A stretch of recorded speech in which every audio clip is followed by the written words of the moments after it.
Start करेंगे science का chapter number 14 जो है आपका वाटर। ओके, इसमें जो हम टॉपिक्स कवर करेंगे वो आप ध्यान से सुनेंगे। फर्स्ट टॉपिक जो आपका दिया है, how much water do we use. General topic है, आपसे पूछा गया है कि हम दिन में कितना पानी यूज करते हैं। तो मॉर्निंग से लेके इवनिंग तक जो आप बच्चे यूज करते हो पानी, वो आप एक टेबल पे रिकॉर्ड बना के लिखिए। कोई डिफिकल्ट टॉपिक है नहीं। ब्रशिंग से लेकर bathing, cleaning, washing your hands, doing some work, evening तक आप जो जो करते हो वो आपने एक टेबल पे डाटा बनाना है। Next your topic is where do we get water from. हमें पानी कहाँ से मिलता है। तो आप बच्चों के लेवल पे आप सोचते हो कि पानी हमें मिलता है टैप से, क्योंकि आपने घरों में नल ही देखे हैं जिनसे पानी आता दिखा है आपको। इसके अलावा अगर आप स्टडी करते हैं कि आपको वाटर कहाँ से मिलता है, तो टैप्स का पानी कहाँ से आ रहा है, वाटर टैंक से, ट्यूबवेल से। तो these are the sources of water from where you get. इसके अलावा बच्चे, the main source of water is rain water. Then comes your rivers, ponds and lakes. तो अगर आपको ये क्वेश्चन एग्जाम में आता है where do we get water from, तो आपका आंसर क्या होना चाहिए, from rain. Rain is the major source, then rivers, lakes, ponds,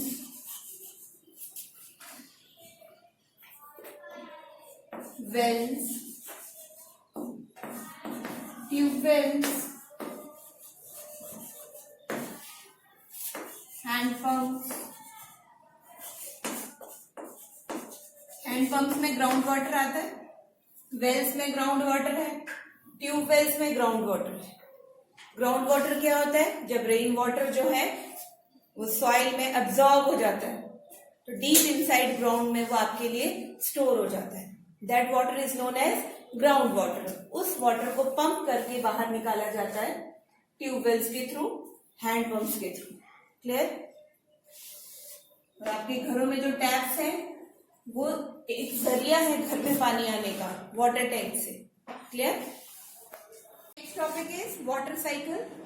In this topic, let us clear our concept about disappearing trick of water. Disappearing trick of water क्या है?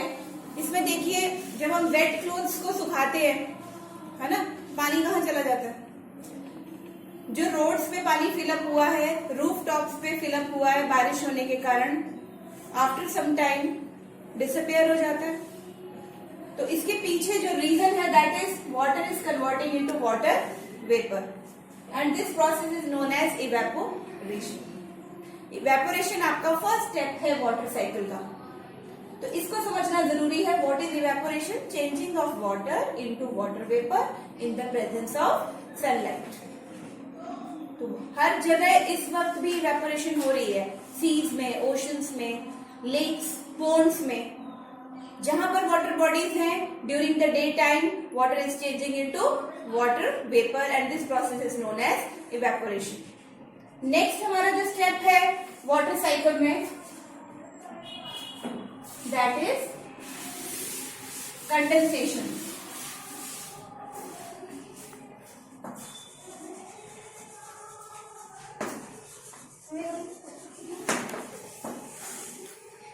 Condensation में क्या होता है, जो वाटर वेपर है evaporation के time पर जब ठंडा हो जाता है, ठीक है, when it cools down again it is changing into water. इसके लिए आपको बहुत अच्छी एक्टिविटी मैं बताती हूँ। घर में आप क्या करो, बॉइलिंग वाटर एक पैन में करो, ठीक है, आप उसको कवर कर दो।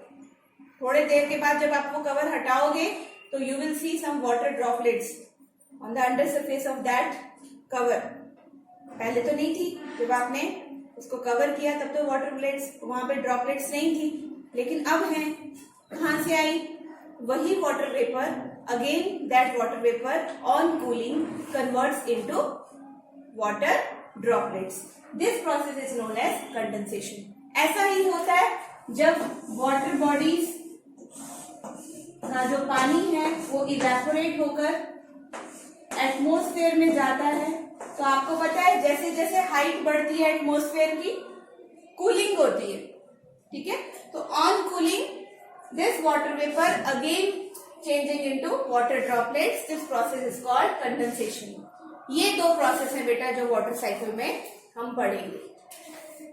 इसी वाटर साइकिल में जो प्लांट्स का कंट्रीब्यूशन है उसको समझते हैं। Loss of water by plants. बेटा प्लांट्स देखो फोटोसिंथेसिस का प्रोसेस कर रहे हैं जिसमें उनको वाटर चाहिए, CO2 चाहिए, सनलाइट चाहिए फॉर प्रिपेयरिंग देयर फूड। तो एक्स्ट्रा वाटर जो प्लांट में बच जाता है दैट वाटर वो जो पानी है in the form of water vapour air में वापस आ जाता है and that process is known as transpiration. Transpiration this is very important. What is transpiration? Transpiration means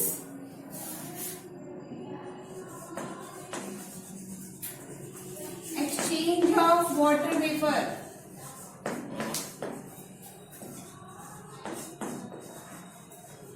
exchange word को ना यूज करते हुए यहाँ पे आप रिलीज वर्ड यूज कर सकते हो। रिलीज ऑफ वाटर वेपर कहां से? प्लांट्स के लीफ सरफेस से जहां पर स्मॉल पोर्स होते हैं जिनको हम बोलते हैं स्टोमेटा। स्टोमेटा पोर्स से बेटा जो वाटर है, एक्सेस वाटर है प्लांट्स में, वो वाटर वेपर के रूप में स्टोमेटा से निकलता है बाहर और एटमॉस्फेयर में जाता है। ये भी कंट्रीब्यूट करता है वाटर साइकिल में। वाटर साइकिल क्लियर है आपको? वाटर साइकिल में क्या किया हमने? सबसे पहले याद रखोगे आप, वाटर बॉडी कोई भी है, चाहे ओशंस है, सी है, लेक्स है, वहां से पानी इवेपोरेट होकर ऊपर गया, ठीक है। यहां पर आप लिखो इवेपोरेशन, इवेपोरेशन, ठीक है। हाइट पे जाने के बाद यही वाटर वेपर जो है वो कूल डाउन हो गई, तो यहां पर क्या हो रही है? कंडेंसेशन। दूसरा process, again water vapour is changing into water droplets. ये जो वाटर ड्रॉपलेट्स है बेटा, ये डस्ट पार्टिकल्स की हेल्प से एयर में हैंग अप हो जाती है, इसको कहते हैं ना हैंग होना। वाटर ड्रॉपलेट्स डस्ट पार्टिकल्स के साथ मिक्स होकर हैंग हो जाती है और एक जगह पे जब इकट्ठी हो जाती है तो हम उनको बोलते हैं क्लाउड्स। क्या बोलते हैं बेटा? Clouds. What are clouds? Clouds are the collection of water droplets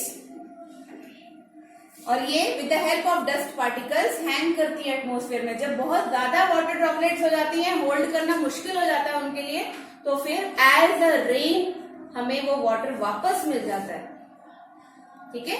in this way clouds are formed. First step is evaporation, then condensation.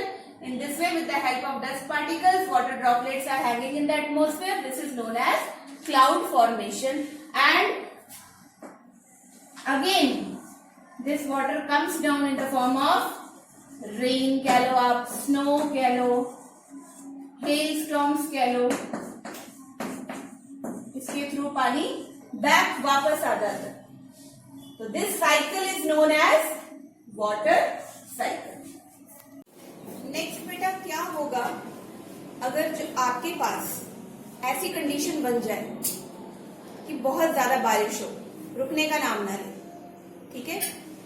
More than 3-4 days बारिश होती रहे, तो हमारे सामने जो कंडीशन बनेगी that is of what?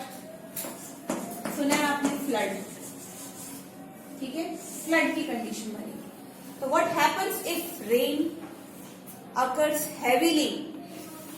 Flood condition arises. इसमें क्या होता है? जो आपके क्रॉप फील्ड्स हैं they damage properly, soil erosion is there, animals की लाइफ, ह्यूमन बींग्स की लाइफ, हमारी प्रॉपर्टी, सब कुछ इफेक्ट होता है इससे, फ्लड से। there is no production of any crop during this, it means heavy rain भी हमारे लिए अच्छी नहीं है. दूसरा, आपकी बुक में जो जिक्र हुआ है कि अगर नहीं होगी rainfall, what will happen then, तो हमारे पास दूसरी कंडीशन आ जाती है ड्रॉट, जिसको आप बोलते हैं सूखा पड़ना. इस केस में भी क्रॉप नहीं होगी, इस केस में भी क्रॉप नहीं होगी. क्यों? Due to lack of water, irrigation नहीं हो पाएगी.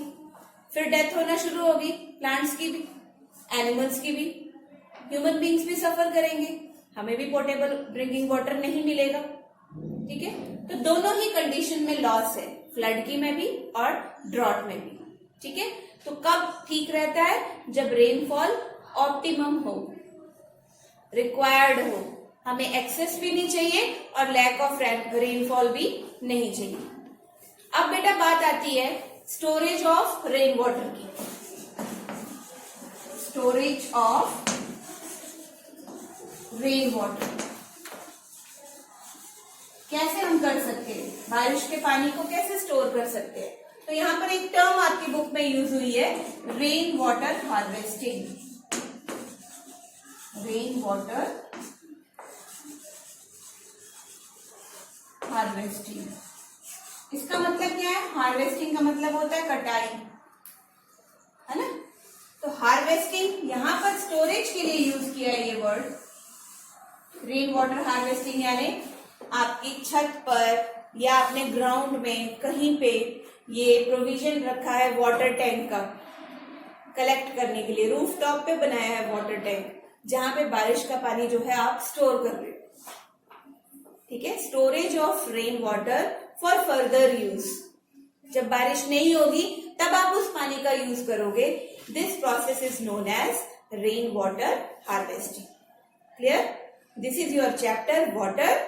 और इसमें से बहुत सारे कंसेप्ट्स जो मैंने आपको बड़ी इजी तरीके से क्लियर करने की कोशिश की है. फिर भी अगर आपको कोई दिक्कत आती है तो आप कमेंट बॉक्स में लिख सकते हैं. Thank you.